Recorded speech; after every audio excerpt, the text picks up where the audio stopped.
Good morning. Welcome again to Morning Devotions. Thanks for our time together. Those of you at South Campus, you're first. We're doing something different now with 4 campuses. Joe and Becky are going to do something special. They're going to spend 2 nights starting at South, and then each week for the next 4 weeks, spend 2 nights at each of our campuses in revival nights. So great spiritual treat for everybody. Right now, I want us to come back to Philippians 4, beginning with verse 11. Listen to what Paul says, New Living Translation.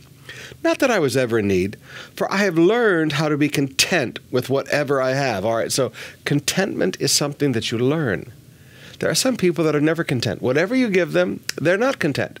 See, greed never says enough, the Bible says. Well, Paul said there was no greed in me. I've learned how to be content with whatever I have.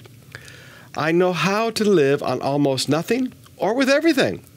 I have learned the secret of living in every situation, whether it is with a full stomach or empty, with plenty or little. For I can do everything through Christ who gives me strength. Now, we quote that verse all the time. I can do all things through Christ who strengthens me. We quote that verse constantly, but in context, it's about learning to live with abundance or learning to live with nothing.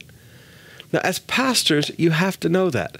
I know pastors that if they've ever stayed in a 5-star hotel, from that day forward, they will only stay in a 5-star hotel. If you told them, listen, we have to rough it a little bit. No, I'm not going to do that. It has to be, I have this level that I have arrived at, and I'm going to stay at this level. Well, you know what? You got a problem. Because Paul said, I can do all things through Christ who strengthens me. And what he was saying in context is, I can live with a lot or I can live with a little. One of the things I enjoy about Pastor Dag Mills, who's coming to be with us, is there are crusades that they do, and they do them in the middle of Nowheresville. Just nothing around. There are no hotels. There are nothing. I said, so where do you stay? He said, well, we find a little house and renovate a little bit. You know, we're talking about the hinterlands of Africa. A little house is a little house, all right? It's like the province here. So he said, oh, I can sleep on the floor. That's not a problem.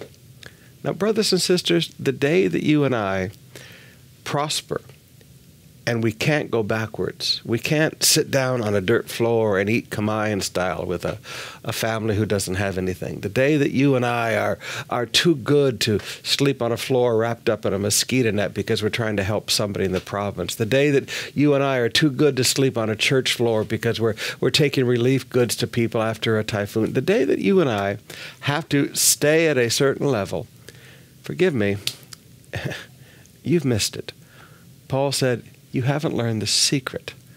There's a secret of learning to be happy with whatever you have. You need to go and learn the secret.